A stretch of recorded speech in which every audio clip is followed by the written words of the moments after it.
Nama saya Irham Bawenti, saya dari Manado, Sulawesi Utara.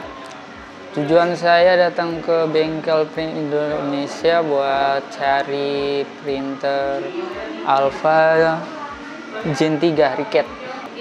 Oh, kebetulan saya baru lulus SMK dan mau bikin usaha sendiri. Karena sesuai dengan lokasi saya ya, itu banyak yang kepingin bikin custom baju ya. Harapan ya usaha saya semakin maju, karena yang saya lihat Riket itu lengkap ya, buat pemula itu termasuk lengkap, jadi nggak ada yang ketinggalan gitu sih. Untuk usahanya masih online, bisa kontak di Instagramnya Orisel Custom Apparel, hurufnya ORICLE.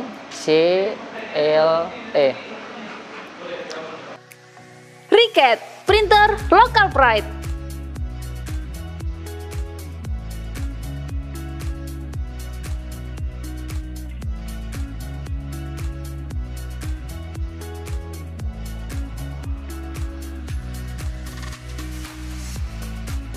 Lalu kita bisa langsung pilih head cleaning, atau kita bisa juga tekan caps lock F12 lalu kita head cleaning. Di sini sudah ada pilihan head cleaning sama nozzle check, itu tergantung kebutuhan. Di softwarenya udah ada ya? Sudah. Nah, kalau misal mau nozzle check dari menu Windows Defender tadi juga bisa. Di menu device and printer kita lihat keterangan yang tersedia di apa. Nah, di Epson L1800 series copy 2 kita pilih menu manage, lalu printing preference, maintenance, kita tinggal nozzle check, kita pilih nozzle check atau head cleaning. Ada juga di sini. Ada juga, cuman untuk simpelnya di software tadi mas, tinggal klik di menu file lalu tinggal nozzle check. Ini untuk cara simpelnya. Menu primnya pun juga ada di menu sini. Oke, kalau aman kita masuk di sesi perawatan. Nah, untuk sesi perawatan tadi, yang pertama untuk perawatan harian biasanya sering disimulasikan ketika mau tutup toko. Jadi ketika besoknya mau kita gunakan lagi, kita tinggal proses cleaning sama nozzle check, karena sudah kita bersihkan sore harinya tadi sebelum pulang. Sedangkan untuk perawatan mingguan sendiri biasanya sering disimulasikan ketika mau libur toko. Jadi semisal masnya di hari Sabtu Minggu libur, otomatis untuk perawatan mingguannya disimulasikan di hari Jumat sore. Jumat sore sebelum pulang kita lakukan perawatan mingguan, supaya ketika mau kita gunakan lagi di hari Seninnya, kita tinggal proses head cleaning. Nah, setelah itu untuk step yang ketiga di perawatan ditinggal lama. Perawatan tinggal lama itu ibaratnya ketika kondisi printer mati dalam kurun waktu minimal 4 hari, minimal ya mas, minimal 4 hari, dan ini harus masuk di perawatan tinggal lama. Berarti maksimalnya bebas, bisa sampai 1 minggu, 1 bulan. Kalau kita pakai perawatan tinggal lama, dan ini simulasinya hampir sama dengan perawatan mingguan, cuman tambahannya ada proses flashing di printheadnya tadi. Jadi kalau masnya mau cara simple, bisa tinggal cleaning pakai tinta D saja. Tinta D atau tinta original Epson tadi. Cuman awalnya masnya harus menyediakan tabung tinta lagi seperti ini. Paling nggak membutuhkan tabung tinta seperti ini sama damper cartridge yang sama halnya seperti ini. Tinggal perawatan mingguan, setelah itu di cleaning pakai tinta D atau tinta original 3 kali atau 4 kali. Setelah itu biarkan posisi damper yang ada di tinta D tadi nancap di tiang nozzle-nya, tiang nozzle yang nancap di damper cartridge ini tadi mas. Printer sudah siap ditinggal, jadi nggak ribet untuk lepas printhead, untuk flashing printhead seperti itu. Tapi tergantung dari masnya. Kalau masnya mau pakai cara flashing juga nggak apa-apa, nanti kita pandu via online. Nah, untuk proses flashing sendiri hanya bisa disimulasikan ketika dalam kondisi urgent. jangan terlalu sering disimulasikan ibaratnya. Ini takutnya mengurangi usia pada estimasi printhead juga. Kalau untuk cleaning dari tinta D kan lebih aman, kita nggak perlu kuras-kuras ibaratnya. Iya, betul. Ibaratnya seperti itu. Untuk simulasinya seperti ini. Kita masuk di perawatan harian terlebih dahulu ya. Kita lepas untuk vakumnya. Untuk perawatan harian ada 3 step juga Mas yang harus dibersihkan. Yang pertama di bagian capping station. Ini namanya capping station ya. Kotakan ini namanya capping station. Capping station ini untuk jalur keluar masuknya tinta. Otomatis setiap hari kita harus bersihkan supaya kondisinya tetap bersih. Takutnya kalau jarang kita bersihkan, hasilnya nanti akan berpengaruh dengan kesolidan. Untuk proses pembersihannya, kita tekan dulu untuk menu wiper blade. Ketika kita tekan menu wiper blade, sini ada keterangan suction. Suction ini ibaratnya untuk penyedotan tabung yang ada di capping station ini tadi. Jadi ibaratnya semisal kita taruh cleaner untuk pembersihannya, simulasinya seperti ini. Kita taruh cleaner di kisaran 1 mili seperti ini. Lalu kita semprotkan di bagian capping stationnya ini. Kita semprotkan di capping station. Otomatis ini kan menggenang nih untuk capping stationnya. Kita sedot menggunakan fitur suction ini. Untuk manualnya kita bisa sedot dari selang pembuangan ini. Ini kan ada selang pembuangannya Mas. Nah, ini untuk manualnya bisa disedot lewat selang pembuangan. Cuman untuk otomatisnya kita tinggal suction saja dari sini. Suction, nanti dia akan menyedot dan keluar dari selang pembuangan. Cukup 1 kali suntikan cleaner untuk harian. Setelah itu kita bersihkan di bagian karet wiper blade. Nah, itu namanya karet wiper blade. Untuk pembersihannya kita bisa menggunakan tisu yang dibasahin cleaner. Kita basahin cleaner lalu kita usap-usapkan di bagian karet wiper blade-nya ini Mas. Kita usap-usapkan sampai dia bersih.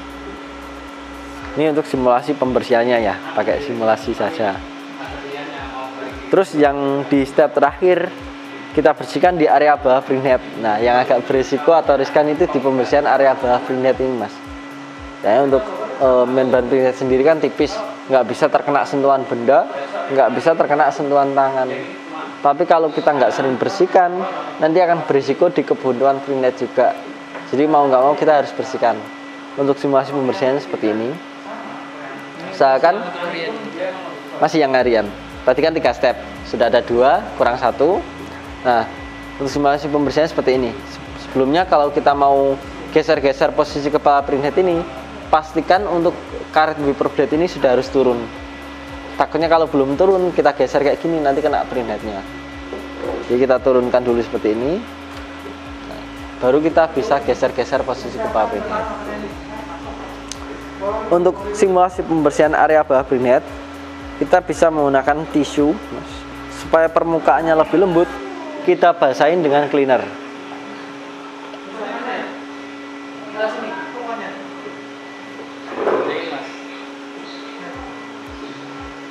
Kita basahin menggunakan cleaner seperti ini supaya permukaannya lebih lembut.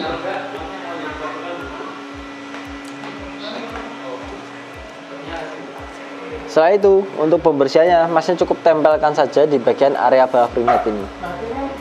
Ini yang dinamakan kaca printheadnya yang kelihatan cerminnya ya, kotak ini. Ini kita cukup tempelkan saja tisu yang dibasahi cleaner seperti ini. Cukup diamkan. Saran 10 detik. Kalau sudah, tinggal lepaskan lagi. Jangan sampai digosok atau digesek. Nanti kotorannya akan turun di tisu ini. Baru untuk di bagian cover-covernya ini, di bagian cover stainless, cover hitam bisa kita gosok atau kita gesek. Cuman jangan sampai terkena di bagian kaca printhead ini. Cukup di bagian cover-covernya saja ini seperti ini. Nah,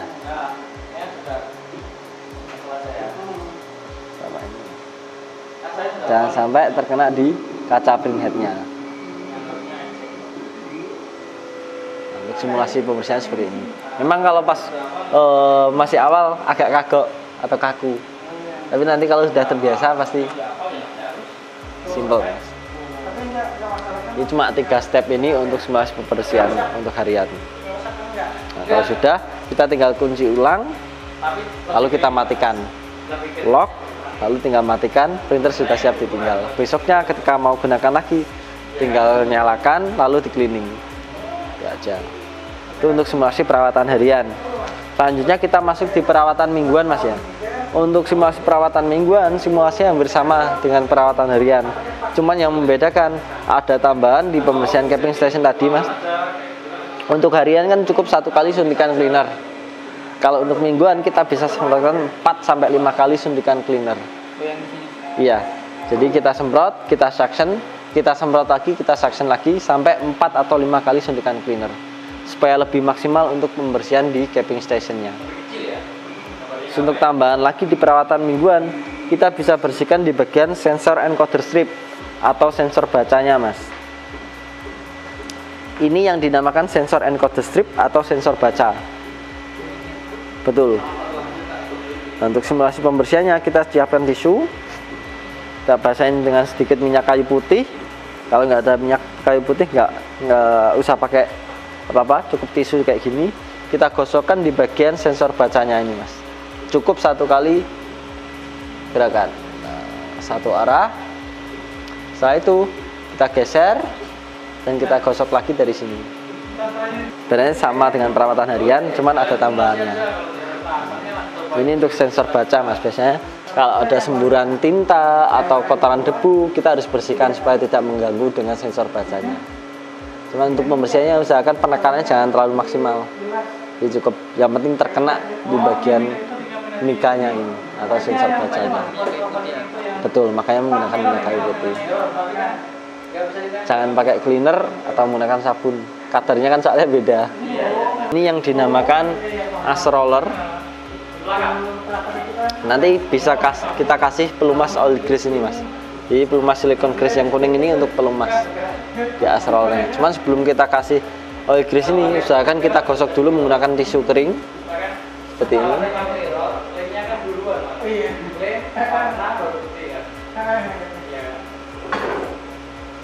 Geser lagi.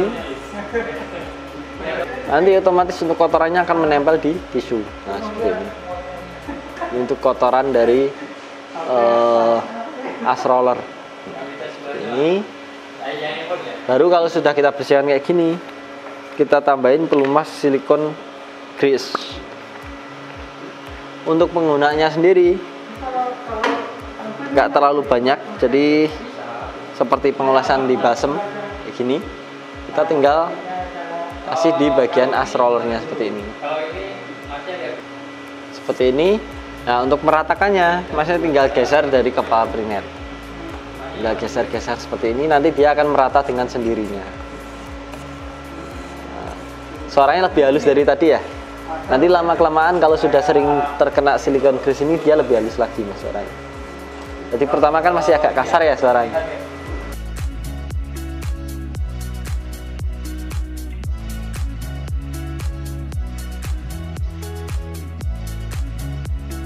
Oke, kalau sudah kita semprotkan menggunakan cleaner ultra juga, biarkan posisi damper cartridge ini berada di luar. Jadi ibaratnya ini sudah kita flashing ya.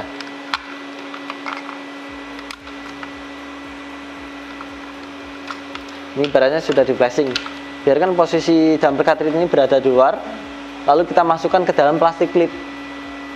Kita masukkan ke dalam plastik clip supaya damper cartridge-nya tidak kering. Betul. Bisa juga dimasukkan ke dalam plastik clip satu persatu supaya tidak tercampur dengan warna yang lain juga. Nah, setelah itu kita taruh di parkir awal. Kita tutupin menggunakan tisu supaya kondisi printernya juga tidak kering. Seperti ini. Lalu kita kunci. Kita lock. Setelah kita lock, baru printer sudah siap untuk kita tinggal. Nah, simulasinya seperti ini.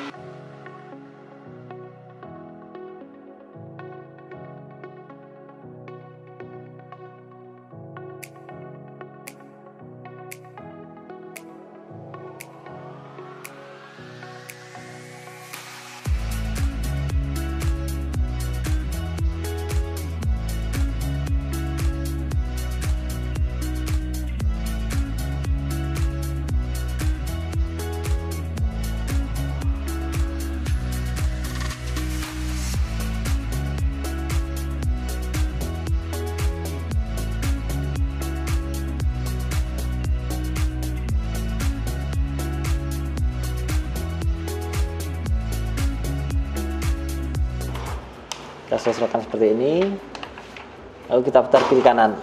Nah, kita ratakan, kita putarkan kiri kanan, ini kan lebih rata. Kalau sudah seperti ini kan sudah merata di keseluruhan area filenya. Cuman di sini masih ada sisa powder yang menempel di pinggiran area filenya. Nanti kalau kita nggak hilangkan, dia membekas di media kain. Jadi kita hilangkan dengan proses kipas-kipas seperti ini. Lalu kita rotate, kita kipas lagi, kita rotate lagi, kita kipas ulang. Oke, sudah rata ya. Kalau sudah merata, kita tinggal masukkan ke dalam oven dengan settingan temperatur suhu berapa kemarin? 160 derajat dengan durasi waktu di kisaran 150 detik. Ini kalau ujung di pinggiran bagian sini kan sudah lumayan rata, sama pegang. Jarak dari kerah depan ini biasanya kisaran 7 cm ke bawahnya. Ini ada penggaris, kita senterkan dulu, kurang ke bawah kayak.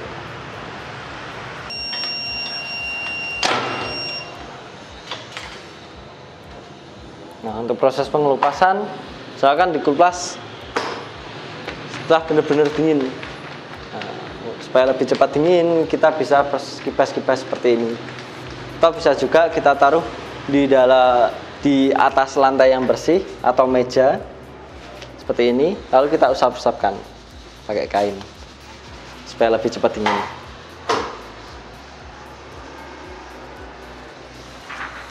Oke, hasilnya kurang lebih seperti ini.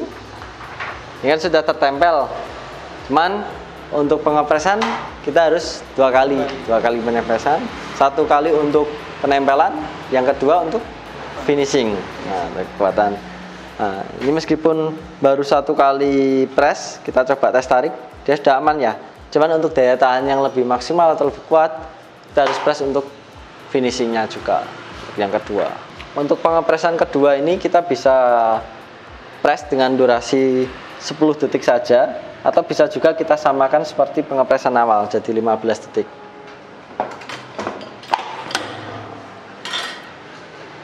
Dicek dulu, masih agak panas.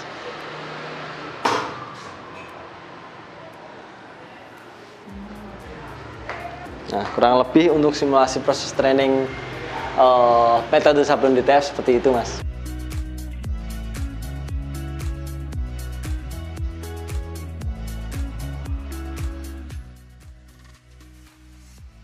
Bengkel Print Indonesia, solusi jitu UMKM maju.